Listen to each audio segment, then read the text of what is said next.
레위기 16장에서 17장까지의 말씀을 함께 읽으셨습니다.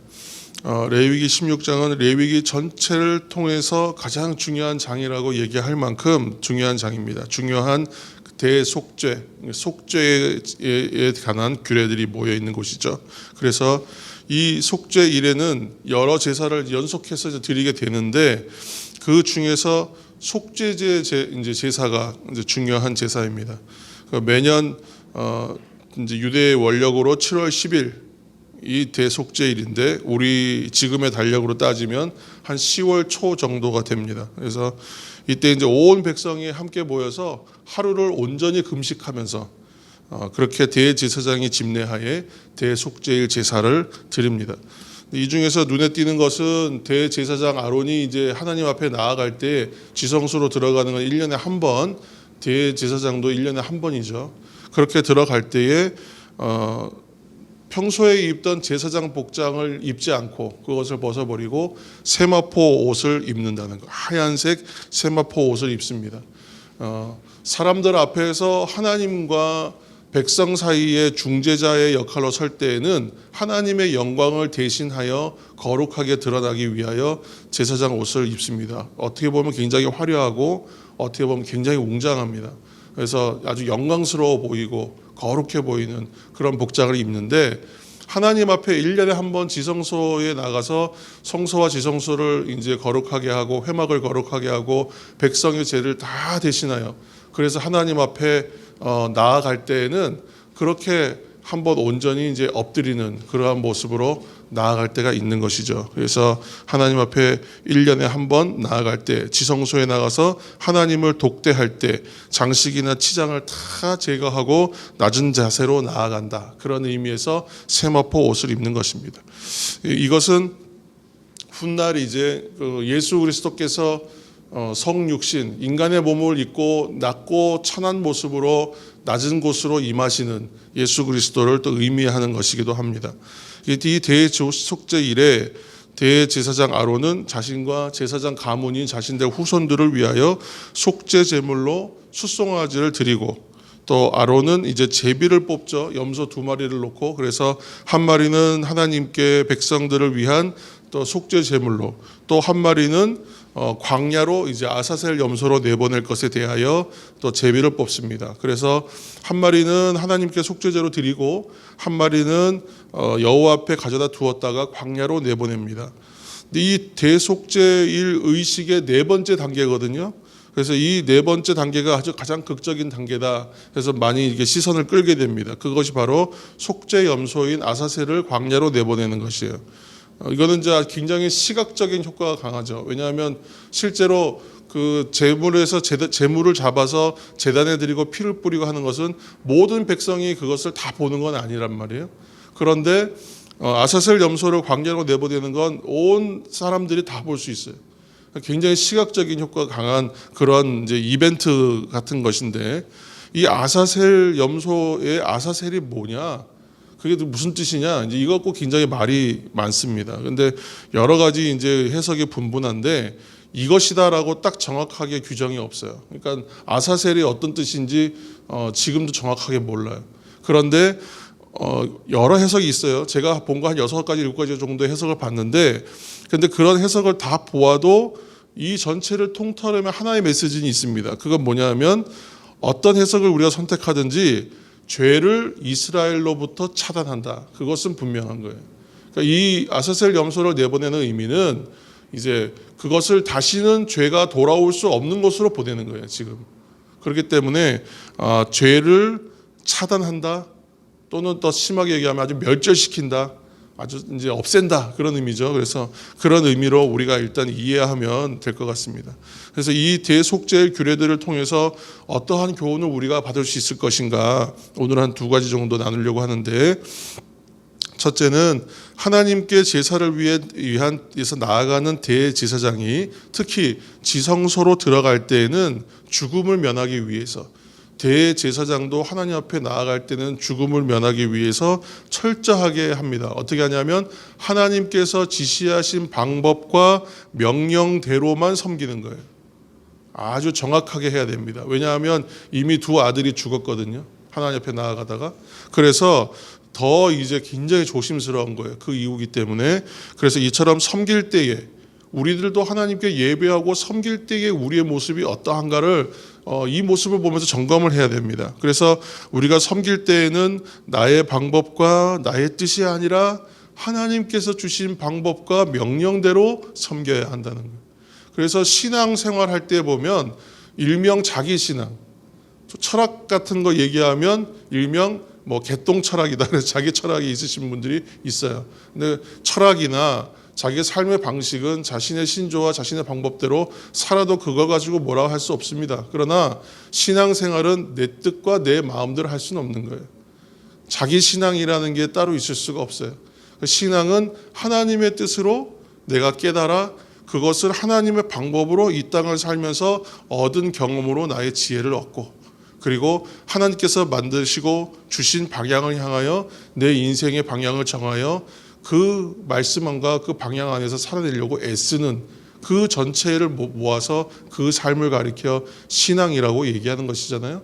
그렇기 때문에 나만의 신앙, 내 스타일 방식의 신앙이라는 것은 있기가 어려운 것입니다. 그래서 내 상황과 내 형편과 내 마음에 맞게 이렇게 저렇게 굽게 하는 신앙을 온전한 신앙이라고 할 수 없고, 또 내 나름의 방식대로 드리는 예배를 가리켜 나의 예배 생활이라고 하기가 어렵다는 말씀입니다. 오히려 이러한 신앙이죠. 그럼에도 불구하고 내가 할 수 없음에도 불구하고 하나님의 뜻에 따르고자 하는 나의 중심, 그것을 지켜나가는 신앙, 그리고 하나님 내가 어떻게든지 하나님의 뜻에 순종하려고 합니다. 나에게 능력 주옵소서. 순종의 능력을 구하면서 나아가는 신앙, 그 신앙이야말로 정말로 진정한 열매를 맺는 은혜의 삶인 것입니다. 둘째로 누구도 지성소엔 들어갈 수가 없고 오직 대제사장만 1년에 단 한 번 속죄를 위하여 들어갈 수 있습니다. 그리고 대제사장조차도 지성소엔 함부로 들어갈 수가 없는 것이죠. 이처럼 두 번째 문제는 죄의 문제입니다. 죄의 문제는 하나님 앞에 나아가는 거룩한 성도로서 가장 삶에 주의해야 하는 가장 위험하고 우리의 신앙을 저해야 하는 요소입니다. 그러나 오늘날 예수 그리스도께서 자신의 몸을 내어주셨죠. 그래서 지성소를 맡고 있던 휘장이 갈라지지 않습니까? 예수님이 죽으실 때에. 그래서 휘장이 갈라지면서 새롭고 산 길이 되었다. 새롭게 사는 길이 열렸다. 생명의 길이 열렸다. 그렇게 이제 얘기하는데, 구약 시대에는 이처럼 안수한 제물, 그리고 그 짐승의 피에 의지하고 신학적 용어로는 죄를 전가한다 그러잖아요. 그죠? 그 안수물에 그 피에 우리의 죄를 전가하는 거예요. 그걸로 옮겨버리는 거죠. 이 제물에 그러니까 우리가 의지하는 거예요. 우리의 죄를 대신하여 죽는 이 짐승과 피에 우리의 죄를 그쪽에 보내면서 우리가 그 제물에 의지를 하는 것입니다. 그런데 이제는 누구를 의지하면 되냐? 예수 그리스도를 의지하면 되는, 하나님 앞에 나아가는 담대함을 여기서 우리가 얻게 되는 것입니다. 그래서 이제는 대제사장도 필요 없어요. 그리고 이런 제물도 필요 없어요. 그냥 예수 그리스도의 그 보혈의 공로 의지하고 예수 그리스도께 우리가 온전히 의지하여 그래서 그곳에 나아가면 되는 거예요. 그래서 속죄 염소가 모든 백성의 이제 죄를 지고 이제 광야로 나가잖아요. 그러면 이 광야를 나간 후에 그 다음에 사람들은 어떻게 해야 되냐? 이제 진과 그 성소와 자신의 있는 삶의 자리가 다시는 더럽혀지지 않도록 조치를 취하는 게 중요해요. 항상 죄의 문제의 속죄는 우리의 오늘날로 치면 회개의 기도인데, 회개의 기도를 한 후의 삶의 자세가 더 중요해요. 하나님 앞에 내가 나아가서 속죄하였으면 그것을 끝난 게 아니에요.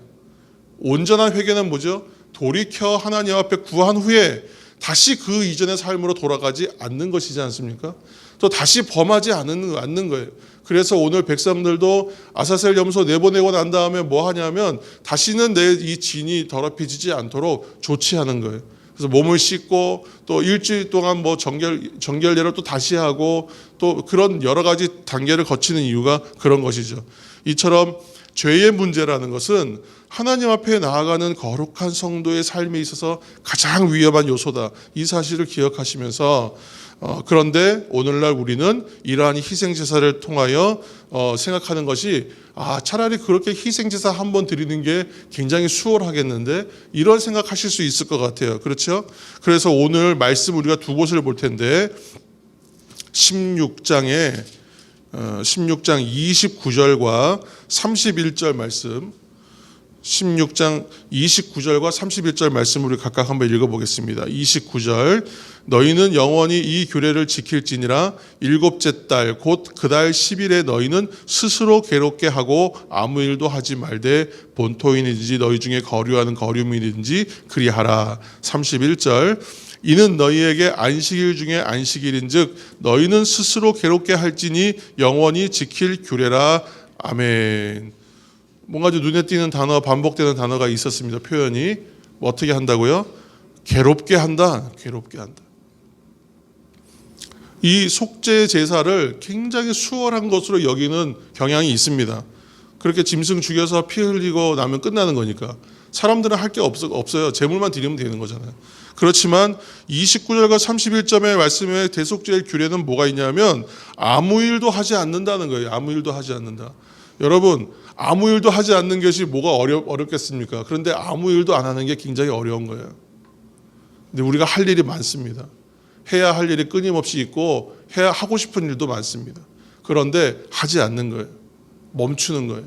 코로나로 인해서 강제적인 일상의 멈춤이 아니라 자발적으로 멈추는 거예요. 하나님 앞에 아무 일도 하지 않는 것, 이것이 하나님의 규례라는 거예요. 둘째는 뭐예요? 몸을 괴롭게 한다. 우리를 괴롭게 하는 거예요. 지금 이제 금식과 같은 걸 말하는 거예요. 이 날은 전체가 하루를 온전하게 금식한다고 했어요. 그러니까 금식하는 것이에요. 근데 오늘날 이 규례만 지키기 위해서 유대인들이나 그 이슬람 그쪽에서 하는 뭐 라마단 금식이나 하는 거 보면 어떻게 합니까? 금식하기 전에 실컷 먹는 거예요. 미리 많이 먹는 거예요. 금식해야 되니까. 근데 그건 잘못된 규례이고, 여기서 지금 말하는 건 뭡니까? 온전하게 하나님 앞에 나아갈 때 있어서 금식과 같은 것, 나의 몸을 괴롭게 하고 나의 몸을 절제하고 나의 몸을 멈추는 것, 그것이 다 하나님 앞에 나아가는 일종의 회개라는 것이죠. 이 중요한 것은, 회개라는 것은 실천적 행동이라는 거예요. 정신만 있는 것이 아니라, 마음만 먹는 것이 아니라. 지금 그래서 하나님 앞에 속죄하러 나간 사람은 내가 죄를 뉘우치고 회개하며 그런 마음으로 입술로 고백하고 기도하는 것을 끝내는 것이 아니라, 이것은 지금 회개는 실천이다. 삶을 그렇게 사는 거예요. 멈추라 하시면 멈추고, 때로는 나의 모든 것을 절제하고 때로는 음식 먹는 것까지도 멈추면서 하나님 앞에 기도로 나아가는 것이 회개다. 이렇게 지금 말하고 있는 것입니다. 이러한 행동의 실천이 있을 때에 죄에 대하여, 영적인 상태에 대하여, 하나님의 관계에 대하여 깊은 인식이 생기기 시작합니다. 그리고 그것이야말로 참 중요한 것이구나. 하나님 앞에 회개하며 관계를 회복하는 이것이 참 은혜구나. 이러한 우리의 그 회복이, 그 안에서 영적 회복이 일어날 수 있는 것입니다. 이러한 회개와 이러한 돌이킴과 이러한 관계의 회복이 일어나지 않고서야 우리가 하나님에 대한 인식과 하나님에 대한 신앙의 깊이를 더해갈 수가 없다는 것이죠. 오늘도 우리는 이 새벽을 말씀과 기도와 찬양의 경배함으로 이 새벽 기도회를 통해서 시작합니다. 이러한 경건의 노력은 오늘 성경에 말씀하고 있는 스스로 괴롭게 하는 일과도 맞닿아 있는 것이라고 저는 생각합니다. 그리고 이 모든 것이 우리가 하는 바로 믿음의 행동이죠. 그래서 이 경건의 훈련은 우리로 하여금 하나님의 뜻을 순간순간마다 발견하게 하는 그런 은혜가 있고, 또 은혜의 민감함을 또 일어나게 하는 은혜가 또한 있습니다. 그러니까 하나님의 뜻에 합당한 믿음의 장성한 자가 될 수 있도록 우리를 인도하여 주는 것입니다. 오늘도 아직은 다 온전한 큰 나무가 아니라 할지라도 큰 나무가 되게 하시는 하나님의 은혜로 충만하시기를 이 새벽 예수님의 이름으로 축원합니다. 함께 이 시간 기도하며 나아가겠습니다. 기도하실 때에 오늘 주신 말씀들을 잘 기억하시면서 말씀 안에서 나에게 주신 포인트가 분명히 있습니다. 그 한 포인트를 붙잡고 나의 방법이 아니라 하나님이 기뻐하시는 방법, 하나님의 뜻에 합당한 방법으로 예배하며 순종하는 삶을 살 수 있도록 나에게 능력 주옵소서. 하나님, 죄를 멀리하고 경건의 능력으로 승리하는 삶을 살게 하여 주옵소서. 함께 기도해 주시고 환우들을 기억하면서 기도하실 때에 특별히 대구 가톨릭병원 지금 박민지 자매의 이제 폐 부종인 것 같습니다. 기타 여러 가지 다른 질병들이 더 있을 수 있는데 회복을 위하여 지금 폐부종은 호흡하고 그러는 것이 참 어려울 것입니다. 그래서 고통스럽지 않도록 회복시켜 주옵소서. 이 시간을 통하여 몸과 영적인 모든 부분에 온전한 회복이 일어날 수 있도록 도와주옵소서. 위하여 기도하고 있는 그 가정을 위해서 생각하시면서 이 시간 간절한 마음으로 우리 주여 한번 부르고 오늘 기도하며 나가겠습니다. 주여 역사하시고 살아계신 아버지 하나님, 내 모습 이대로 받아 주옵소서. 찬송을 고백하며 하나님 앞에 예배로 나아간 오늘 이 새벽 아버지 대속죄일에 모든 백성들이 모든 하던 일들을 멈추고 나의 몸을 괴롭게 하고 금식하며 하나님 앞에 엎드려 죄를 멀리하고 오직 하나님 한 분을 만나기 위한 노력과 경건의 노력을 애썼던 것처럼 오늘 이 새벽에 이 하루가 또 나의 경건의 힘과 능력을 개발하는 하루가 되며 하나님 앞에 온전히 나아가는 하루가 되게 하시니 감사합니다. 말씀을 기억하며 나아갑니다. 아버지, 우리의 죄를 그 짐승의 피에 의지하지 않고 이제는 예수 그리스도를 의지함으로 하나님 앞에 나아가는 담대함을 얻은 이 백성들입니다. 우리가 아버지 그럼에도 불구하고 하나님의 앞에 나아가는 거룩한 성도의 삶에 있어서 아버지 나의 방법과 나의 뜻을 쫓지는 않습니까? 나의 판단과 나의 편함과 나의 수월함을 여기지 않습니까? 아버지 하나님, 괴롭게 하고 아무 일도 하지 말고 일상을 멈추고 하나님 앞에 나아가야 했던 것처럼 아버지 하나님, 오늘도 나는 신앙과 믿음의 행동을 통하여 그 실천을 통하여 나의 이 죄성과 나의 영적이지 못한 상태에 대해서 하나님의 관계에 대해서 내가 깊은 인식을 가질 수 있도록 참된 회개를 주님 앞에 드리며 나아갈 수 있도록 하나님 인도하여 주옵소서. 오늘 이 새벽도 말씀과 기도와 찬양과 경배함으로 하나님 앞에 시작하여 나아갑니다. 아버지 하나님, 이 작은 노력들은 비록 보잘것 없는 것이나 하나님께서 나와 함께 하시고 이것을 나의 믿음의 행동으로 보아주시는 하나님의 은혜로 인하여 이 경건의 훈련은 결국은 열매 맺는 은혜가 있을 것입니다. 하나님의 뜻을 발견하는 순간의 은혜들을 발견하는 방법이 될 것입니다. 하나님의 뜻에 합당한 믿음의 장성한 분량에 이른 자가 되게 할 것입니다. 오늘도 우리는 신앙의 큰 나무가 되어 다른 이들이 나에게 깃들고 다른 이들이 나에게 의지하고 다른 사람들이 나를 향하여 아버지 하나님을 발견하는 통로가 되게 하시는 은혜로 충만한 삶이 되기를 간절히 소망합니다. 아버지, 특별히 아버지 우리 환우들을 위해서 기도하오니 박민지 자매 대구 가톨릭병원의 폐부종으로 지금 입원하고 있습니다. 검사가 계속되고 있지만 아버지 하나님, 몸과 마음의 쇠약함들을 극복할 수 있도록 도와주시고 눈물로 간절함으로 기도하는 부모와 그 가정의 기도 가운데 하나님 응답하여 주시고 성도들의 기도에 응답하여 주셔서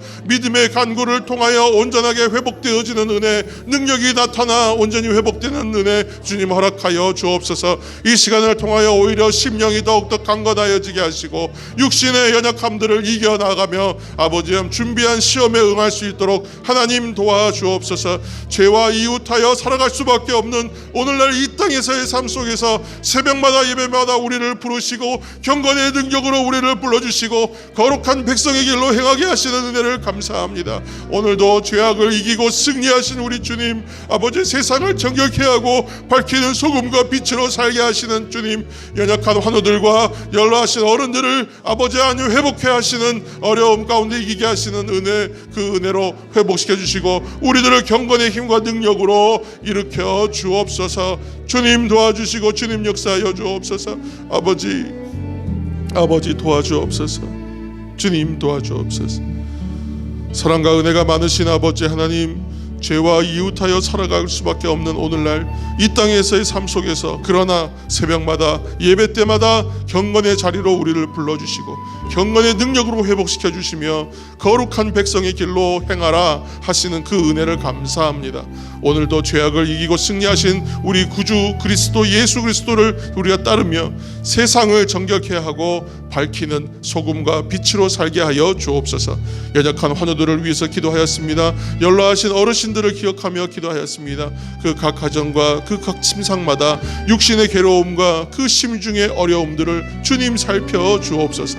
그래서 아버지 하나님, 간절한 기도를 들으시고 그 가정의 또 중보기도 가운데 역사하시고 열매 맺는 기도 되게 하여 주셔서 온전한 회복이 있게 하여 주시고 온전한 충만함이 일어날 수 있도록 주님 도와 주옵소서. 오늘 이 하루도 주님의 은혜 가운데 살게 하시니 감사합니다. 큰 나무가 되고 장성한 분량에 이르는 자가 되기까지 믿음의 진보가 오늘 이 하루 가운데에도 놀랍게 일어날 수 있도록 도와 주옵소서. 이제는 주기도문으로 함께 이어서 기도하겠습니다.